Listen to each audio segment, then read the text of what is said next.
ರಾಜ್ಯ ಸರ್ಕಾರ ಒಂದು ಮಹತ್ವಾಕಾಂಕ್ಷೆಯ ಜಾತಿ ಗಣತಿ ವರದಿ ಜಾರಿಗೆ ಮುಂದಾಗಿರುವ ಒಂದು ಹಿನ್ನೆಲೆಯಲ್ಲಿ ಪರದ ವಿರೋಧ ಚರ್ಚೆಗಳು ಕೂಡ ವ್ಯಾಪಕವಾಗಿ ಸಾಗ್ತಾ ಇರುವ ಬೆನ್ನಲ್ಲೇ ಈಗ ರಾಜ್ಯದ ಒಂದು ಪ್ರಭಾವಿ ಸಮುದಾಯವಾಗಿರುವಂತಹ ಒಕ್ಕಲಿಗ ಸಮುದಾಯದಿಂದಲೂ ಕೂಡ ಈ ಒಂದು ವರದಿಗೆ ಜಾರಿಯನ್ನು ಯಾವುದೇ ಕಾರಣಕ್ಕೂ ಮಾಡಬಾರದು ಅನ್ನೋ ಒಂದು ವಿರೋಧವನ್ನು ವ್ಯಕ್ತಪಡಿಸಿದೆ. ಈ ಕುರಿತು ರಾಜ್ಯ ಒಕ್ಕಲಿಗರ ಸಂಘದ ನಿರ್ದೇಶಕರಾಗಿರುವಂತಹ ಮಂಜೇಗೌಡರು ಸೇರಿದಂತೆ ಮೈಸೂರಿನ ಹಲವು ಮುಖಂಡರು ಈಗ ನಮ್ಮ ಜೊತೆ ಇದ್ದಾರೆ. ಅವ್ರು ಏನು ಹೇಳ್ತಾರೆ ಅಂತ ಕೇಳೋಣ. ಸರ್, ಈಗ ಜಾತಿ ಗಣತಿ ವರದಿ ವಿಚಾರ ನೀವೇನು ಹೇಳಕ್ಕೆ ಇಷ್ಟಪಡ್ತೀರಿ? ಈ ಜಾತಿ ಗಣತಿ ವರದಿ ಇದು ಮಾಡಿ ಆಲ್ರೆಡಿ ನಮಗೆಲ್ಲ ತಿಳಿದಿರೋ ಹಾಗೆ 10 ವರ್ಷ ಆಗಿದೆ. ಸೊ 10 ವರ್ಷದಲ್ಲಿ ಇಂದೀಚೆಗೆ ಭಾಳ ಚೇಂಜಸ್ ಆಗಿದೆ ಮತ್ತು ಭಾಳ ಪ್ರಮುಖವಾಗಿ ನಾವಿಲ್ಲಿ ಏನು ಯೋಚನೆ ಮಾಡಬೇಕಾಗಿರೋದು ಅಂದರೆ, ಈ ಜಾತಿ ಗಣತಿ ಮಾಡಿದಂಥ ಸಂದರ್ಭದಲ್ಲಿ ಯಾರೂ ಕೂಡ ಯಾರ ಮನೆಗೆ ತೆರಳಿ ಜಾತಿ ಗಣತಿ ಮಾಡಿಲ್ಲ ಅಂತ ಭಾಳ ಸಾಕಷ್ಟು ಎಲ್ಲ ಕೂಡ ಕಂಪ್ಲೇಂಟ್ಸ್ ಇದೆ.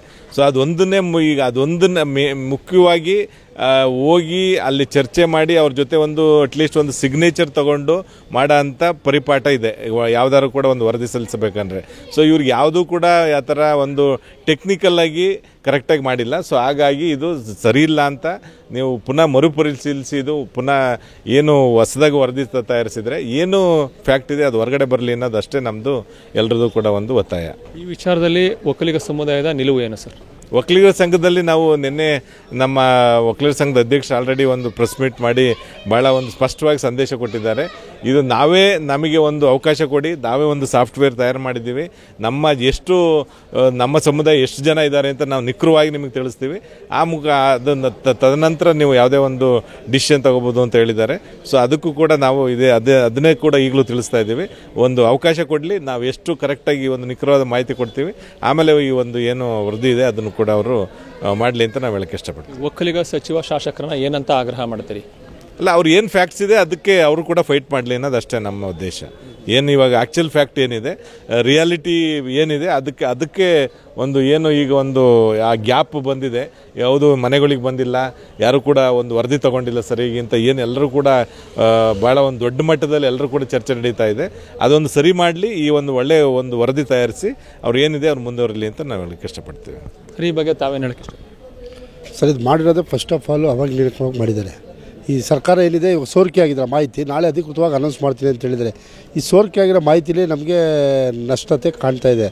ಈ ಉದ್ದೇಶದಿಂದ ಇದನ್ನು ಪರಿಶೀಲನೆ ಮಾಡಬೇಕು. ಆಮೇಲೆ ನಮ್ಗೆ ಗೊತ್ತಿರೋಂಗೆ ಮುಂಚೆ ನಾವೆಲ್ಲ ಚಿಕ್ಕವರಿದ್ದಾಗ ಈ ಜಾತಿ ಗಣತಿ ಸೆನ್ಸಸ್ ಅಂತ ಮಾಡೋಕ್ಕೆ ಬಂದಾಗ ಆಶಾ ಕಾರ್ಯಕರ್ತರು ಅಂಗನವಾಡಿಯವ್ರು ಬರೋರು ಮನೆ ಮುಂದೆ ಬಂದು ಬರೆದ್ಬಿಟ್ಟು ಹೋಗೋರು. ಅದು ವರ್ಷಾನುಗಟ್ಟಲೆ ಆದರೂ ಅಳಿಸಿ ಹೋಗ್ತಾ ಇರಲಿಲ್ಲ. ನಾವು ಹೆಚ್ಚು ಕಮ್ಮಿ ಏನು 10 ವರ್ಷ ಆಯಿತು ಕಾಂತರಾಜ್ ಆಯೋಗ ಮಾಡಿದ್ದಾರೆ, ಆ ವರದಿ ಸಲ್ಲಿಸಿ 10 ವರ್ಷದಿಂದ ಯಾರು ಬಂದು ಒಂದು ದಿನ ನಮ್ಮ ಮನೆ ಬಾಗಿಲಿಗೆ ಬಂದೇ ಆಗಲಿ, ನಮ್ಮ ಮನೆ ಅಕ್ಕಪಕ್ಕ ಆಗಲಿ, ನಮ್ಮ ಗ್ರಾಮಕ್ಕಾಗಲಿ ಎಲ್ಲೂ ಬಂದಿಲ್ಲ. ಇವತ್ತು ಚಾಮರಾಜನಗರ ಕ್ಷೇತ್ರದಲ್ಲಿ ಎಚ್ಚೆತ್ತವಾಗಿ 1,30,000 ಜನ ಅಂತ ಮತದಾರರು ಅದರಿಂದ ಆಚೆ ಇದ್ದಾರೆ. 1-2 ಲಕ್ಷ ಜನ ಇದ್ದಾರೆ ನಮ್ಮ ಚಾಮರಾಜನಗರ ಕ್ಷೇತ್ರ ಒಕ್ಕಲಿಗರು. ನಮ್ಮೊಂದು ಕ್ಷೇತ್ರದಲ್ಲಿ ಅಷ್ಟು ಇರಬೇಕಾದ್ರೆ ಇನ್ನು ಹಳೆ ಮೈಸೂರು ಭಾಗದಲ್ಲಿ ಹೆಚ್ಚು ಕಮ್ಮಿ ನಾವು ತುಮಕೂರಿಂದ ಹಿಡಿದು ಚಾಮರಾಜನಗರ ಗಂಟ ಇದ್ದೀವಿ, ಈ ಕಡೆ ಶಿವಮೊಗ್ಗ ಗಂಟ ಇದ್ದೀವಿ, ದಾವಣಗೆರೆ ಇದ್ದೀವಿ, ಆಲ್ ಓವರ್ ಕರ್ನಾಟಕ ಇದ್ದೀವಿ, ಮೇಜರ್ ಹಳೆ ಮೈಸೂರು ಭಾಗದಲ್ಲಿ ಇದ್ದೀವಿ.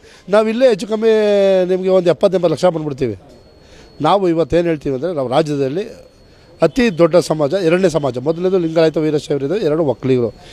ಈ ಜನಸಂಖ್ಯೆ ಇದನ್ನು ನಮ್ಮನ್ನ ನೀವು ಏಕಾಏಕಿ 4ನೇ ಸ್ಥಾನಕ್ಕೆ ಕೊಟ್ಟು ಇಳಿಸಿ ಬಹುಸಂಖ್ಯಾತರು. ಇವತ್ತು ನಮ್ಮ ಇತಿಹಾಸ ಇದೆ, ಕುವೆಂಪು ಅವರ ಆದಿಯಾಗಿ, ಕೆಂಪೇಗೌಡರ ಆದಿಯಾಗಿ ಈ ರಾಜ್ಯಕ್ಕೆ ದೇಶಕ್ಕೆ ನಮ್ಮ ಕೊಡುಗೆ ಇದೆ ನಮ್ಮ ಜನಾಂಗದ್ದು. ಅದ್ರ ಪ್ರಕಾರ ಇವತ್ತು ನಮ್ಮ ಡಿ ಕೆ ಶಿವಕುಮಾರ್ ಏನಿದ್ದಾರೆ ಮುಂಚಿನ ಮುಖ್ಯಮಂತ್ರಿ, ನಮ್ಮ D K Shivakumar, D K ಸಾಹೇಬರು ಇದಕ್ಕೆ ಮಧ್ಯ ಪ್ರವೇಶಿಸಿ ಇದಕ್ಕೆ ನ್ಯಾಯ ಒದಗಿಸ್ಬೇಕು ಅಂತ ನಾವು ಕೇಳ್ಕೊತಾ ಇದ್ದೀವಿ.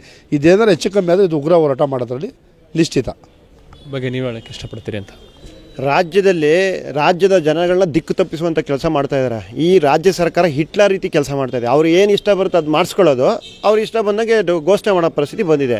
ಇಲ್ಲಿ ನೋಡಿ, ಮೈಸೂರು ಮತ್ತು ಕೊಡಗು ಲೋಕಸಭಾ ಕ್ಷೇತ್ರದ 1ರಲ್ಲೇ 6-7 ಲಕ್ಷ ಜನ ಇರುವಂಥದ್ದು. ಈಗ ನೀವೇ ಮಾಧ್ಯಮದ ವರದಿ ಮಾಡಿದರೆ ಎಲ್ಲ ಕಡೆ ವೋಟರ್ಸ್ ಇರೋದು, ಜನಾಂಗ ಇನ್ನೂ ಜಾಸ್ತಿ ಇದೆ, ವೋಟರ್ಸ್ ಹೇಳ್ತಿರೋದು. ಇಂಥ ಒಂದು ಪರಿಸ್ಥಿತಿ ಇದ್ರೂ ಸಹ ರಾಜ್ಯದಲ್ಲಿ ಇವರು ಉದ್ದೇಶಪೂರ್ವಕವಾಗಿ ನಮ್ಮ ಜನಾಂಗ ತುಣಿಬೇಕು, ನಮ್ಮನ್ನ ಕುಗ್ಸ್ಬೇಕು, ಅವ್ರಿಗೆ ಸವಲತ್ತು ಸಿಗಬಾರ್ದು ಅನ್ನೋ ಉದ್ದೇಶಕ್ಕೆ ಇವರು ಒಂದು ಪಕ್ಷಕ್ಕೆ ಸೀಮಿತ ಆಗ್ಬಿಡ್ತಾರೆ, ಒಂದಕ್ಕೆ ಒಲಿತಾರೆ. ಈಗ ಎಲ್ಲ ಬಿಂಬಿಸ್ತಾ ಇದ್ದಾರೆ, ಒಂದು ಪಕ್ಷಕ್ಕೆ ಓದಿತಾರೆ ಅನ್ನೋ ಉದ್ದೇಶಕ್ಕೆ ಸಿದ್ದರಾಮಯ್ಯ ಈ ಕೆಲಸ ಮಾಡ್ತಾ ಇರೋದು.